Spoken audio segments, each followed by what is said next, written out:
Some names and details in this story have been changed for the purpose of anonymity and confidentiality. Not all photos were taken at the scene. On September 14th, 2007, 32-year-old Harold Moore stopped his pickup truck at a remote off-ramp on the Taylor Highway in Alaska and walked into the woods, never to return.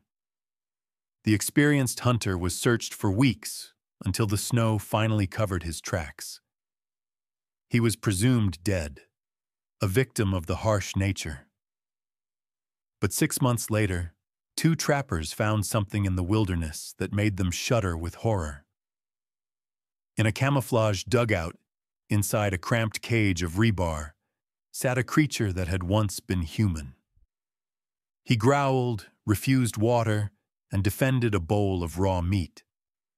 Around the emaciated man's neck hung a heavy leather collar with the words "Leader" embossed on it. This is a story about what happens when a person falls into the dead man's sled.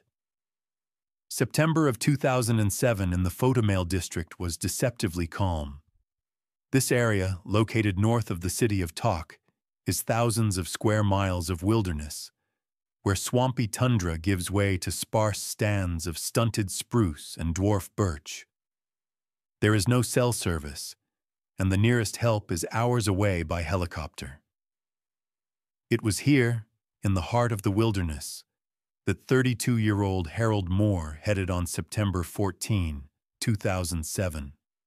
Harold was not a naive tourist, a pipeline welder who had lived in Alaska all his adult life. He knew the price of mistakes in the north. His colleagues described him as a methodical, tough, and unspoken man. He had been planning this vacation for 6 months. His goal was to hunt caribou alone, a tradition he had followed for the past 5 years. Moore was looking for solitude and silence, wanting a break from the noise of construction equipment and welding. No one could have guessed that this desire for quiet would prove fatal to him. On the morning of September 14th, at exactly 6:30, Harold kissed his wife Sarah while she was still sleeping and left his home in the suburb of Tok. He loaded his gear into a dark blue Ford E550 pickup truck. In the back were a tent, a sleeping bag designed for low temperatures, 10 days' worth of food, and fuel cans. At 7 hours and 15 minutes in the morning, CCTV cameras captured his car in the parking lot of the Last Frontier supply store. The grainy black and white footage shows a tall man wearing a camouflage jacket and warm cap walking inside with a confident step. This was the last confirmed appearance of Harold Moore in the civilized world. The store owner, Jim Kowalski, remembered the morning visitor well.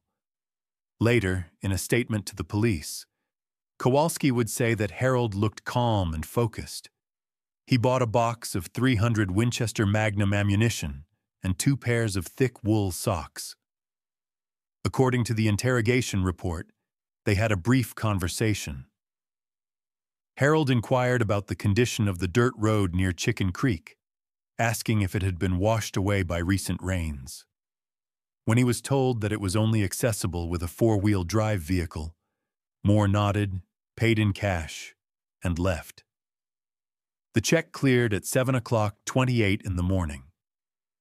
Harold got into his car and headed north on the Taylor Highway.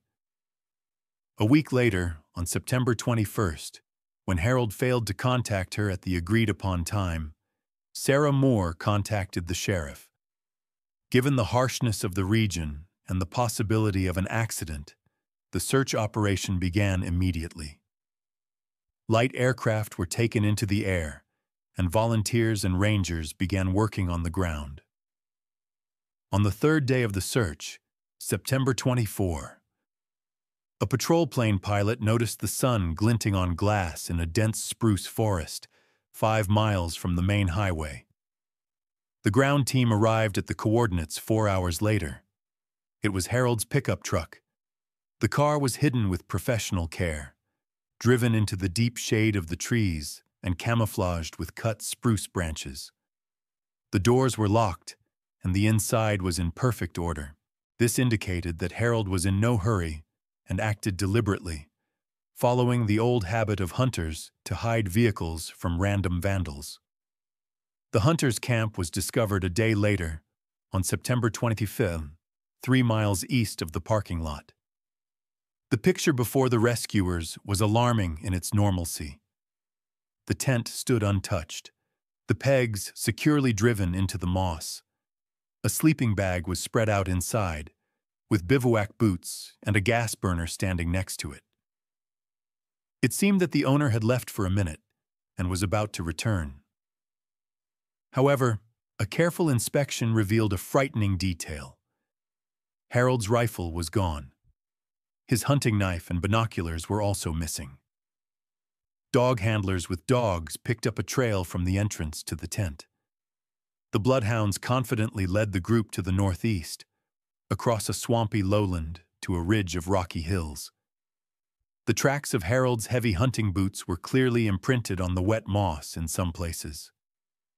The distance between his steps was even, indicating a calm pace. He was not running, falling, or crawling. The trail stretched for exactly 3 miles. It led the search team to the foot of a steep, rocky scree consisting of sharp slate. And here, at the very edge of the stone field, the trail broke off. The dogs started circling in place, whining and holding their ears, refusing to go any further over the stones. The forensic team examined the 500-foot radius around the area where the tracks had disappeared, inch by inch. There was not a drop of blood, no spent shell casings, no scraps of clothing, no signs of a struggle. There were no signs of other people or large predators. The picture looked as if a strong man weighing 200 pounds had simply stepped onto the rocks and vanished into thin air. The version of a bear attack was ruled out. Grizzlies always leave traces of fighting and destruction. The version of a voluntary disappearance also did not stand up to criticism. Harold had left his wallet and documents in the car, and expensive navigation devices in the tent. The search continued for 2 more weeks. The groups combed square by square, expanding the area of operation to 20 miles. But the tundra remained silent. In mid-October, temperatures plummeted and heavy snowfall began. The first serious snow covered the photomail area with a dense white shroud, hiding any possible evidence and making further search efforts impossible. The operation was called off, and Harold Moore was reported missing. The sheriff was forced to admit defeat to the elements, but none of the searchers could get rid of the oppressive feeling that someone was watching them from the top of a rocky ridge while they searched in vain for traces of the ghost. The snow hid everything but one question. Where could an armed and experienced man have disappeared without leaving behind even a broken branch? The winter of 2008 went down in Alaska's meteorological history as one of the most merciless of the last half-century. Throughout February, the temperature in the central regions of the state did not rise above -40 degrees Fahrenheit. The icy winds blowing from the Alaska Range turned the forests into a frozen realm of death, where any unprotected skin would freeze to death in minutes. In such conditions, even experienced locals preferred not to leave the settlements unless absolutely necessary. The forest stood empty and silent, keeping its secrets under a multi-foot layer of snow. On March 4th, 2008, 2 trapper brothers, Michael and Stephen Holden, set out on snowmobiles to check a line of traps. Their route took them through a remote and rugged sector known as the Black Hills. This is the territory of old, long-abandoned quarries, where the terrain is rugged with sharp elevation changes and dense brush. The Holden brothers were the only people who ventured so far that season. According to their testimony, later recorded by a sheriff's deputy at about 2 in the afternoon, while making his way along the ravine slope, Michael noticed a strange anomaly. Amidst the immaculate white of the snow cover, a thin, barely noticeable stream of gray smoke rose straight from the ground. This could not be the result of a natural phenomenon. Turning off the snowmobile engines, the trappers felt the unnatural silence of the forest, broken only by the crackle of the cooling engines. Armed with carbines, they began a cautious descent to the source of the smoke. As they approached the site, the frosty air began to fill with a heavy, sickening odor. Stephen Holden would later describe the stench as a mixture of rotting flesh, old sewage, and rancid animal fat, an odor that could not be confused with anything else. The source of the smoke turned out to be a ventilation pipe sticking out of a snowdrift. Underneath it was a structure that was skillfully blended into the landscape. It was a dugout, not a temporary hunter's shelter, but a permanent structure reinforced with thick larch logs and camouflaged with sod and branches.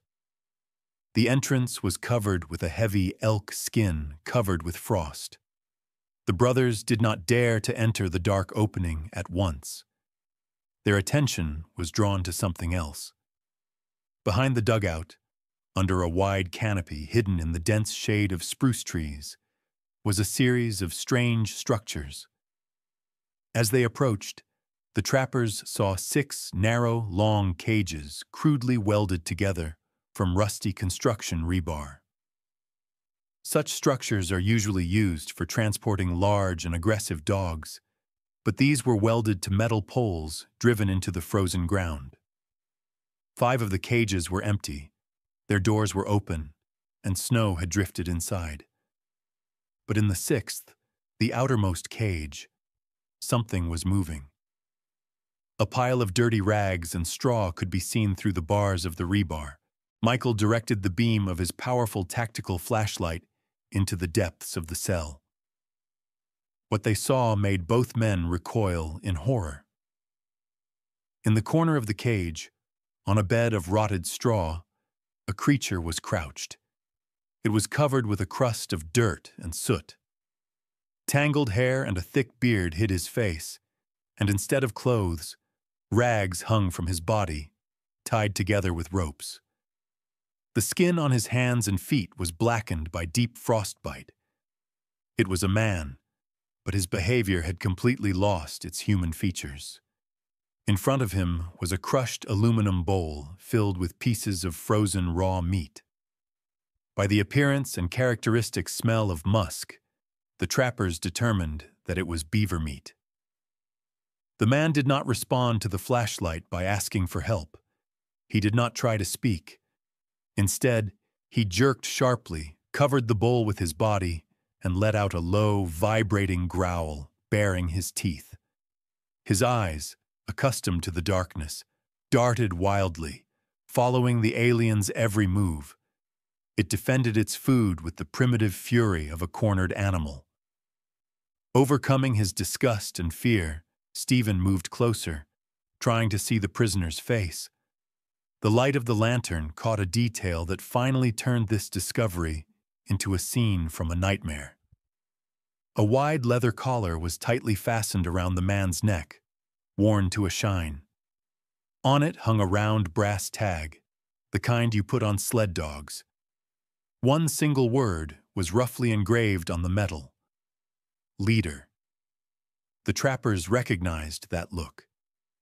Despite the emaciation, the madness, and the layer of mud, his features resembled a photo that had been all over the state news 6 months ago. The man in the cage, snarling over a piece of raw meat in the middle of the Black Hills, was Harold Moore. But in his eyes, there was nothing of the calm welder who had gone into the woods 6 months earlier. Now there was only icy emptiness and hunger. Dear friends, before we continue to dive into this chilling story, I would like to ask you for a little support. Please subscribe to the channel, click on the bell, and leave any comment below this video. It will only take you a couple of seconds, but it is these simple actions that help YouTube's algorithms promote the video so that as many people as possible can learn the truth about these terrible events. Your activity motivates me to look for new, complicated cases. Thank you. And now we return to the intensive care unit, where doctors tried to bring the man back from the state of the beast. The evacuation of Harold Moore from the inaccessible Black Hills area was carried out in an emergency mode. The pilot of the medical service helicopter, who arrived at the coordinates on March 5, 2008, would later state in his report that the patient was behaving extremely aggressively. Paramedics had to apply rigid restraints and administer a double dose of sedatives, as the rescued man tried to bite anyone who touched him from the back. The flight to Fairbanks took 40 minutes, but for the crew it seemed like an eternity because of the low, inhuman howl the man was making, even when he was semi-conscious. In the emergency room of Fairbanks Memorial Hospital, the on-call crew was confronted with a scene that could not be prepared for, even with years of experience in Alaska. When they cut off Harold's frozen rags, the doctors were horrified by the extent of his physical exhaustion. The medical record, which was started on March 5th, recorded the patient's weight as only 112 pounds. For a strong man who had weighed more than 200 pounds 6 months earlier, this meant a critical stage of dystrophy. The skin literally covered the skeleton, resembling parchment. However, emaciation was only the tip of the iceberg. During the examination, the traumatologist recorded multiple fractures of the phalanges of the fingers on both hands. The bones had fused up incorrectly, at unnatural angles, making his hands resemble the twisted paws of a bird of prey. Harold's entire back and thighs were covered with a network of deep, old scars. The forensic expert who examined the patient the next day concluded that such scars are typical of systematic blows with a long, flexible object, most likely a dog sled whip or a heavy leather belt. But the most frightening thing for the hospital staff was to observe Harold's mental state. Physically, he was warm and safe, but his mind was still in an ice cage. The night shift nurses refused to enter his room alone. Harold categorically did not perceive the bed as a place to sleep. As soon as the lights went out, he would slide off the mattress onto the cold, tiled bathroom floor and curl up in a tight ball with his arms around his head. He did not say a single word in the human language. His speech center seemed to have atrophied. He reacted to any attempts at verbal contact, persuasion, or questions either with outbursts of uncontrollable aggression, snarling and growling, or with complete apathy. A psychiatrist, Dr. Evans, who was invited to consult him on March 7th, noticed a frightening pattern. If a man entered the ward and gave a command in a harsh, authoritarian voice, Harold would immediately fall to the floor, press his stomach to the ground, and freeze, demonstrating a posture of complete, absolute obedience. It was a reflex developed over many months of training through pain and fear. The police, meanwhile, were waiting for the results of the examination of the contents found in the dugout. The aluminum bowl that Harold had so fiercely defended was taken to a forensic laboratory. The analysis, conducted on March 8th, confirmed the trappers' initial guesses. The frozen mass was a mixture of raw beaver and moose meat, generously flavored with animal fat. It was a typical diet for sled dogs in the far north, high in calories, but completely unsuitable for humans in its raw form. However, the investigators were in for a real shock when they received the report of the pathologists who had lavaged the victim's stomach. In the semi-digested remains of food, solid fragments were found that could not belong to either beaver or moose. Laboratory technicians separated these fragments and conducted a macroscopic examination. On March 10, 2008, an emergency report was filed with the sheriff's office. The fragments found were identified as small bones, the phalanges of human fingers. Some of them showed signs of heat treatment, while others were shattered as if they had been gnawed. This discovery instantly reclassified the case from a kidnapping to something much more sinister. It became obvious that Harold Moore was not just surviving in the woods. He had been forced to eat the remains of other people, or hunger had driven him to the point where he himself became part of the nightmarish food chain created by his tormentor. The police realized that the lonely dugout in the woods hid much more evidence than it seemed at first glance. The rapid response team was ordered to return to the Black Hills area immediately. The investigators suspected that the floor of the dugout might hide caches that would shed light on the fate of the owner of the bones. But none of them guessed what they would find under the flooring of rough planks. On March 12, 2008, the investigative team led by Detective Anderson returned to the site of Harold Moore's discovery. Now that it was known that cannibalism and possibly serial murder were involved, the Black Hills dugout was no longer just a place of illegal detention. It was given the status of a federal crime scene. Criminologists realized that if Harold survived, there was a system in place to make it happen. And this system required resources. During a detailed inspection of the dugout floor, which was lined with roughly hewn larchboards, a police sergeant noticed a discrepancy in the length of the nails in one of the areas near the far wall. When the boards were pried open with a crowbar, a carefully insulated cache was found underneath. It was a plastic container wrapped in several layers of oiled tarpaulin. In kidnapping cases, investigators usually expect to find drugs, money, or weapons. But the contents of this cache made experienced detectives look at each other in bewilderment. Inside was a neat stack of old, yellowed magazines about the Yukon Quest sled dog race. The magazines dated back to the early 80s and had numerous markers on the pages. Training schemes, calorie calculations, and strategies for the most difficult sections of the route were underlined. But the main find was a thick black-bound notebook, a personal diary. The author's handwriting was small, neat, and frighteningly even, with no signs of excitement or madness. The first entry was made 3 years ago. The owner of the diary did not give his name, signing himself with the short pseudonym Kayur. Reading these pages plunged the investigation into the abyss of the twisted logic of a man who decided to rewrite the laws of nature.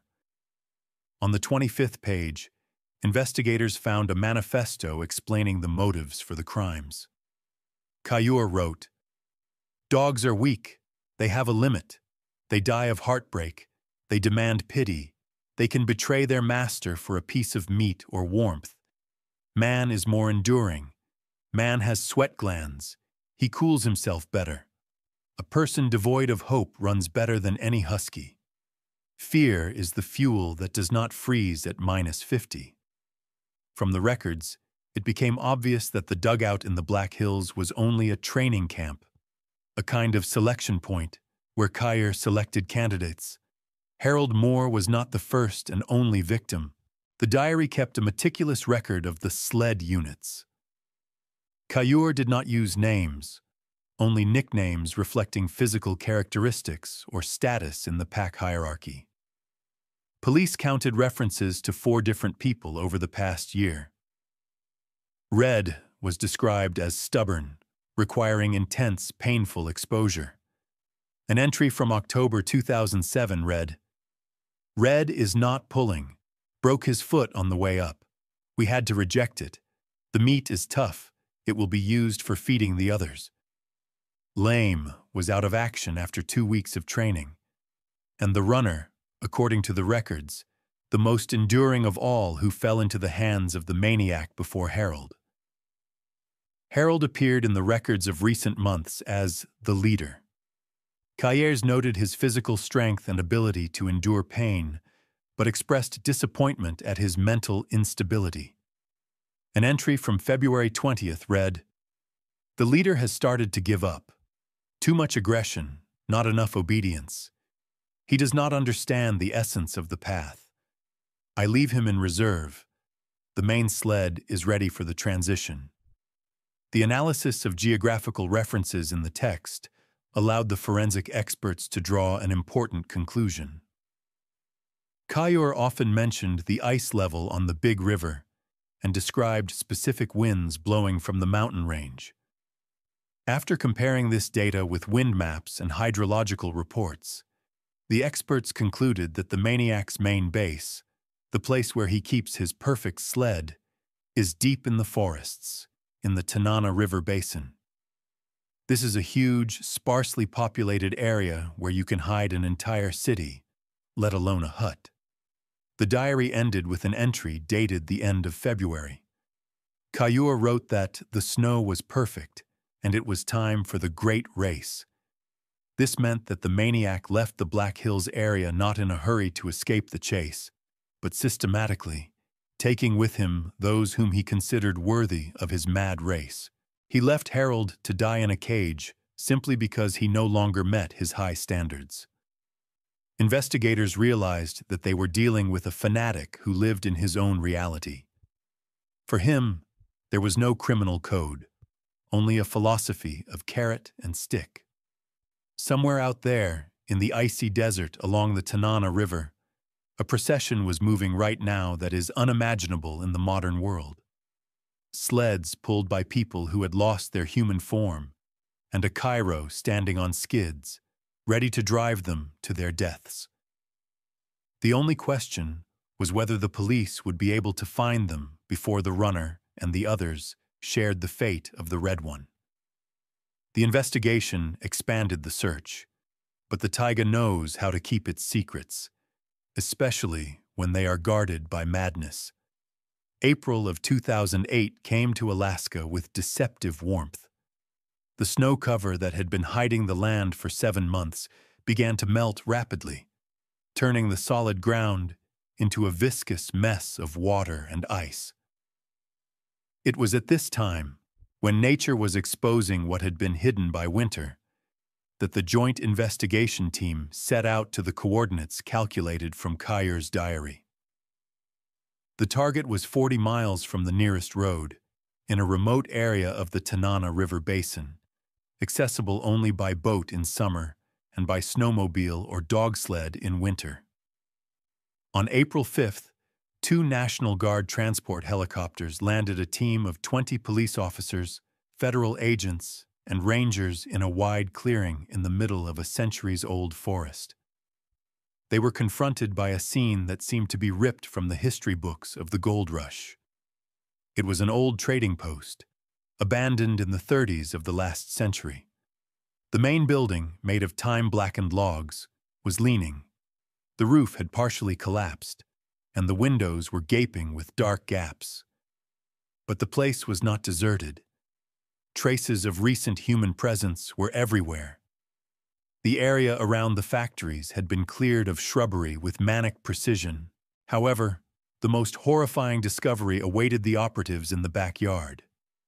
There, forming a perfect circle, were massive wooden pillars as tall as a man, dug into the ground. Attached to each pole were heavy rusty chains with collars, usually used to tie up large cattle. The ground inside the circle had been trampled to the point of concrete, despite the snow melting. The factories themselves were empty. It was cold and smelled of mold inside. The Kayur had disappeared. An analysis of the tracks showed that a group of people, or, as the maniac called them, a sled, had left the camp at least 3 weeks ago, before the snow had begun to melt. He realized that his temporary hideout in the Black Hills had been discovered, and acting with the judgment of a seasoned predator, changed locations, taking with him those who could still move. He did, however, leave a message for the police, although he had not planned to do so. On April 7th, during a detailed inspection of the perimeter, the dog of the dog unit started barking near a pile of fallen trees at the edge of the forest. The ground was loose under a layer of branches and snow. Forensic experts immediately began the exhumation. The work lasted for 3 days in continuous rain and snow. 5 bodies were lifted from the shallow pits. The condition of the remains shocked even experienced pathologists. The cold of the permafrost partially preserved the tissues, allowing for a detailed examination on the spot. All 5 victims were men of different ages. According to preliminary data, they were hikers, tramps, and lone hunters who had been missing in the state since 1999. The forensic expert, Dr. Lewis, noted in his report a horrifying detail common to all the victims. Each of them had specific, lifelong skeletal deformities. The spines were curved as if under constant pressure, and the bones of the feet were flattened and deformed, which is typical of extreme physical exertion. Their shoulder joints were turned forward, and deep furrows from the straps remained on their collarbones. These people were forced to pull heavy loads over long distances for years, using them as pulling power. Their bodies adapted to slavery, changing their anatomy to suit the needs of their master. The identification of one of the bodies was a breakthrough in the investigation. Thanks to the preserved dental records, it was possible to identify the young man found in the last grave. He was a 19-year-old student from Oregon who went missing in the summer of 2003 while hiking in Denali National Park. For 5 years, his parents had lived in the hope that their son had simply decided to start a new life somewhere in Canada. Now that hope was buried in the dirt of the old factory. The cause of the student's death finally revealed Kayur's animalistic nature. In the young man's skull, in the frontal part, there was a clear, neat, square-shaped hole. Forensic experts immediately recognized this handwriting. It is the way farmers and dog handlers kill old or injured animals, with one precise blow of a hammer with a striker to the forehead. This guy did not die of hunger or cold. He was killed because he lost his stride, or was injured and could no longer run at the pace of the sled. For Kayur, he became a broken tool to be disposed of. The bodies found were just waste material. They were those who failed to qualify or broke down on the course. But the diary found earlier and the tracks leading from the factories to the north indicated that the main group was still alive. Somewhere out there, among the endless glaciers and mountain passes, the mad chaser continued his endless race. He was driving his elite sled into the heart of the icy hell, where human tracks had not crossed with animal tracks for hundreds of years. And the police realized that if they didn't find them in the coming days, the spring thaw would completely erase the route, turning this expedition into a ghost chase. On one of the dug-in poles, the investigator noticed a nail-scratched inscription, barely visible on the wood. "We are still running." The breakthrough in the investigation that federal agents and state police had been waiting for occurred on April 10th, 2008. The key to unraveling the maniac's identity was found not in an abandoned factory or in the graves of the victims, but in the sterile silence of a crime lab in Anchorage. The object of the study was an inconspicuous glass jar with the remains of bear fat, taken from a wooden shelf in the criminal's lair. The surface of the jar was greasy and dirty, making it almost impossible to remove prints, but the lab technicians managed to find a single clean fragment at the bottom of the container. The computer identification system processed the partial thumbprint of the right hand and produced a 100% match. The man who called himself Kairos was 50-year-old Arthur Brennan. This name instantly brought up old police reports and newspaper headlines from the mid-90s, making the investigators shudder at the dark irony of fate. Arthur Brennan was not an unknown ghost. He had been a professional dog racer who showed great promise in the Alaskan sports community. However, his career came to a scandalous and brutal end in 1995. During the qualifying race before the Iditarod race, Brennan came in last. Witnesses of the incident, whose testimony was preserved in the protocols, described a terrible scene. Brennan, mad with rage, began to beat his dogs with a ski pole in front of the judges and spectators, accusing them of weakness and betrayal. 2 dogs died on the spot from head injuries. The court revoked his license, banned him from approaching the animals, and gave him a suspended sentence. But Brennan did not check in with the inspector.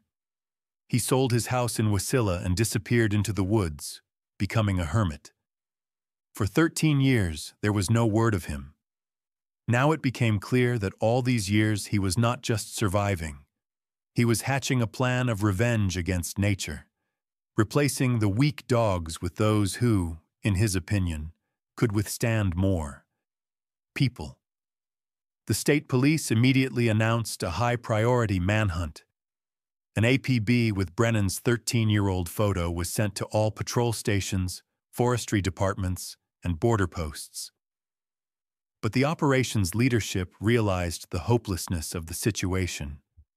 Searching for one person, an experienced survivalist, on millions of hectares of taiga, replete with caves, ravines, and dense forests, was more difficult than looking for a needle in a haystack.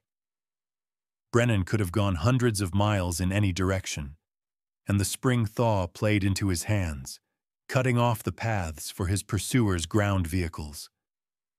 Help came from an unexpected direction. While the special forces were combing the squares of emptiness, something strange was happening in a secure ward at Fairbanks Hospital. On April 11th, the nurse on duty noticed a change in Harold Moore's behavior. The patient, who had previously remained silent or growled, began to make rhythmic, jerky sounds. The visiting psychiatrist, Dr. Richardson, listened to Harold's mumbling and realized that it was not the ramblings of a madman. Harold, sitting on the floor and rocking back and forth with his eyes closed, shouted out words: "Ha! Gee! Go! Easy!" These were the classic Kayur commands for controlling a dog sled. Left, right, faster, quiet. The doctor realized that in his traumatized mind, Harold was right there on the track. He was replaying in his head the route they had been forced to take hundreds of times. His muscle memory and fear made him relive this nightmarish run over and over again. Dr. Richardson took a risk.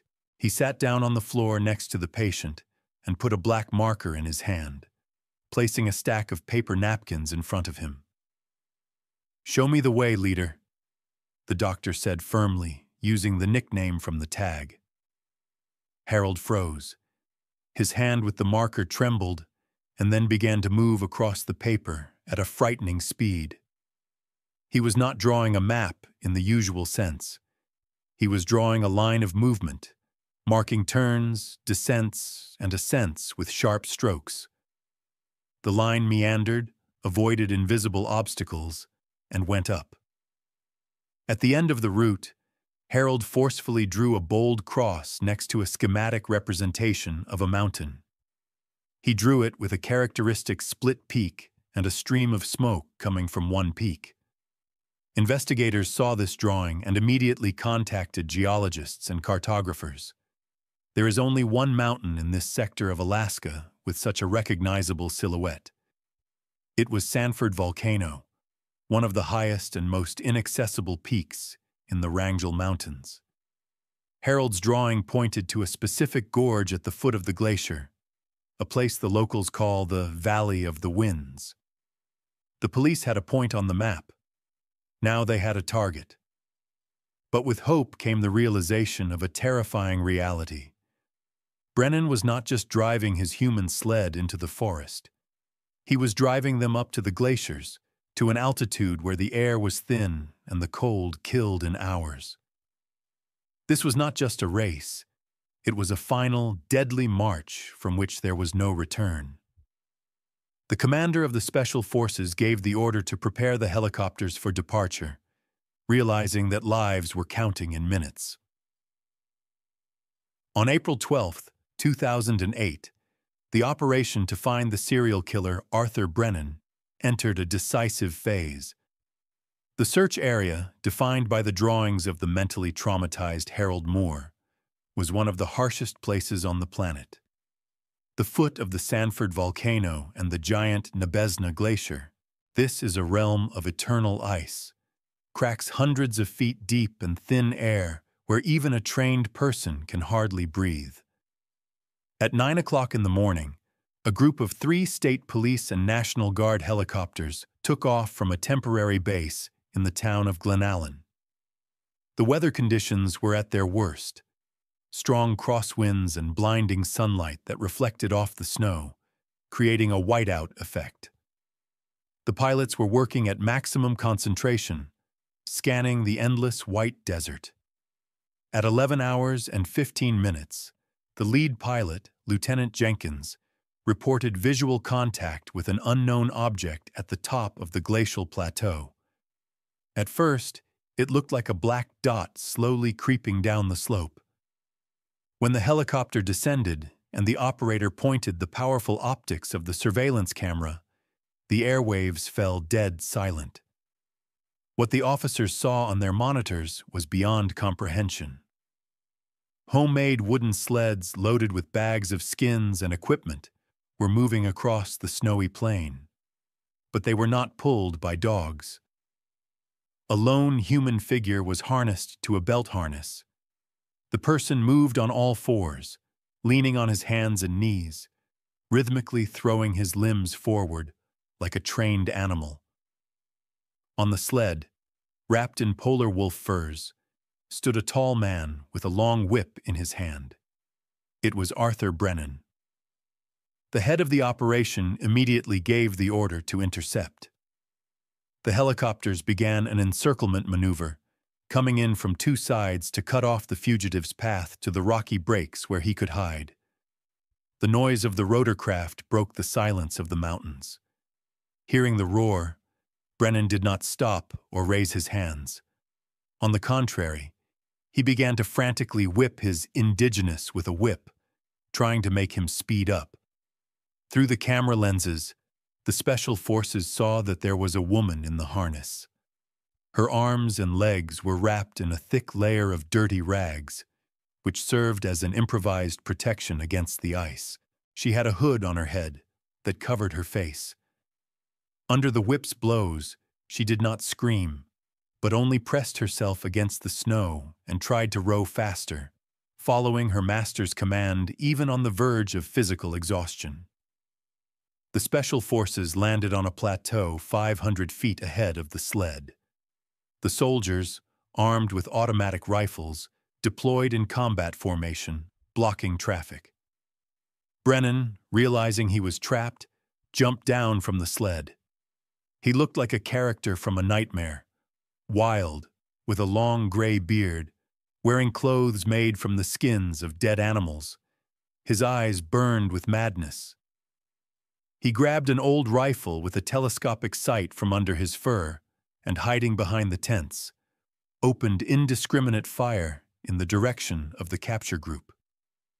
Bullets whizzed over the officers' heads, crashing into the ice. Negotiations were impossible.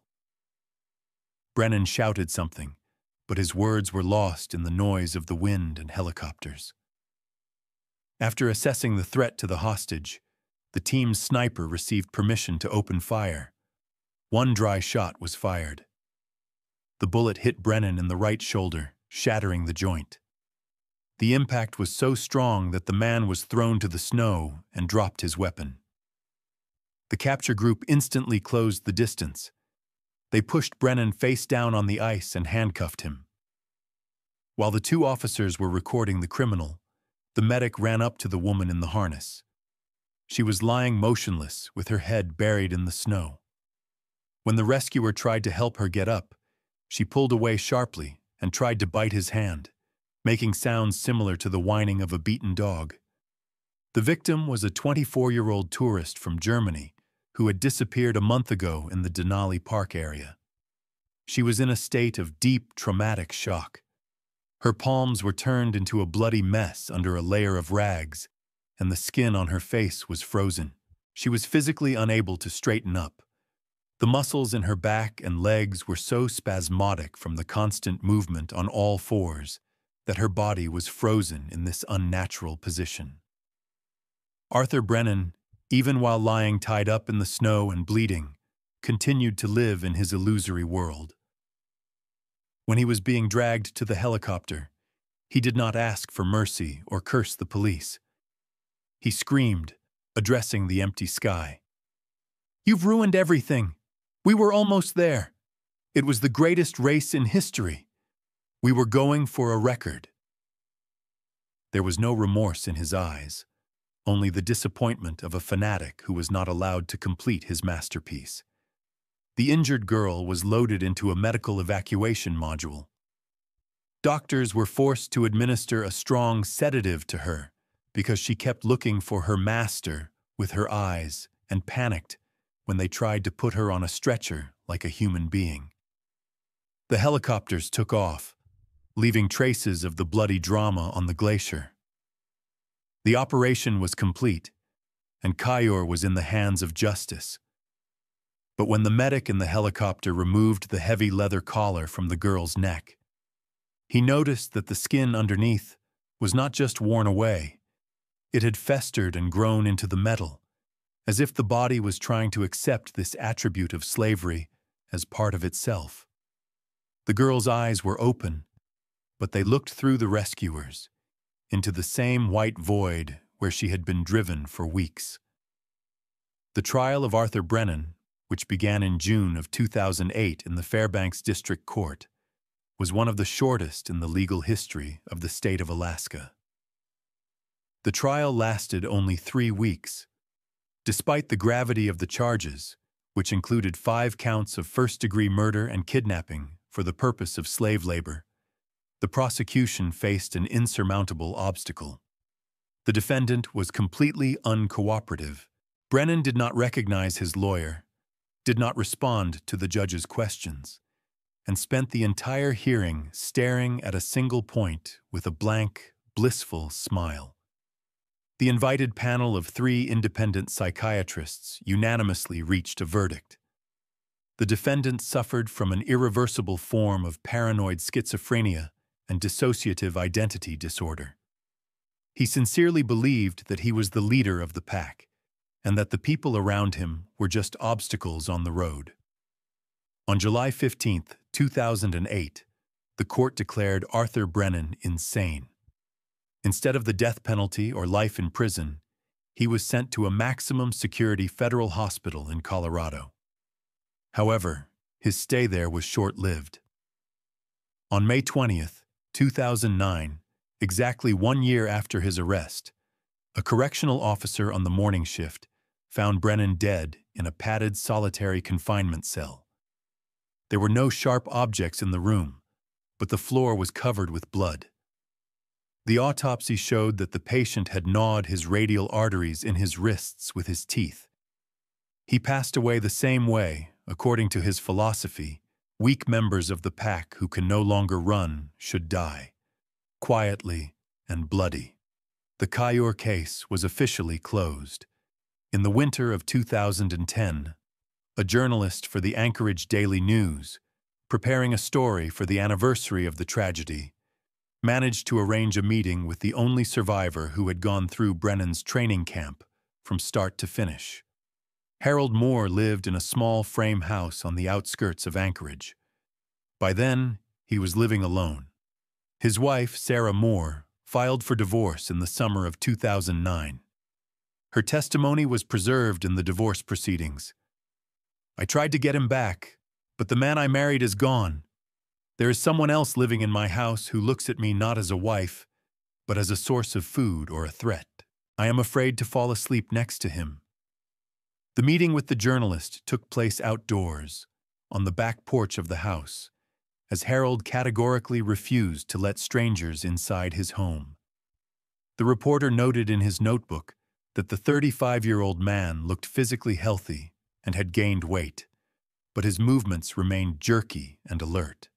Harold spoke slowly, making unnaturally long pauses between phrases, as if he was relearning how to formulate thoughts in human language.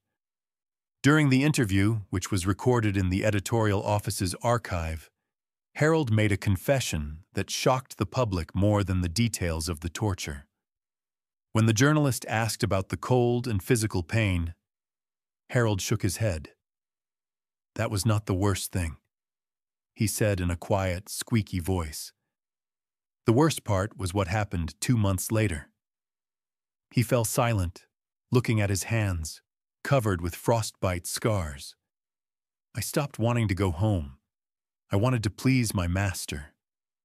I caught myself thinking that I wanted to run better than anyone else, faster than Red, faster than Lame, not for freedom, but to get a piece of meat and a nod of approval. When he put the leader tag on me, I felt proud. That's what's scary. He didn't just break me, he rewrote me." The journalist, trying to smooth over the heavy pause, asked if Harold missed the forest, given his past passion for hunting. Moore looked up and gazed into the distance, where the majestic, snow-capped peaks of the Chugach mountain range could be seen beyond the roofs of neighboring houses. His nostrils flared wide, eagerly sucking in the frosty air, and his pupils dilated. "It's simple," he said, without blinking. "No lies, no bills, no extra words. Here, it's too noisy. Too many smells that mean nothing. I knew my place there." The interview ended when Harold suddenly stood up and left the house without saying goodbye. The journalist got into his car. As he pulled out of the driveway, he glanced in the rearview mirror. What he saw was the final chord of this tragedy. Harold Moore went out onto the porch again. He slowly walked down the steps into the yard, where there was deep snow. After looking around, the adult man got down on all fours, laid down in a snowdrift and curled up in a tight ball, knees pressed to his chin and nose buried in his jacket collar. He lay there motionless, staring at the empty road with the blank, unblinking gaze of a creature who had never returned from that distant dugout. The story of Harold Moore and the dead man's sled remains a grim reminder for anyone who dares to challenge the wilds of Alaska. We used to consider ourselves kings of nature, conquerors of peaks and masters of life. But once you get far enough away from civilization, where you can't get cell phone reception and don't hear the noise of highways, the rules change. In the icy silence of the forest, you are not always the top of the food chain. Sometimes you are just a resource, traction power, meat. And no one will hear you scream when they put a collar around your neck.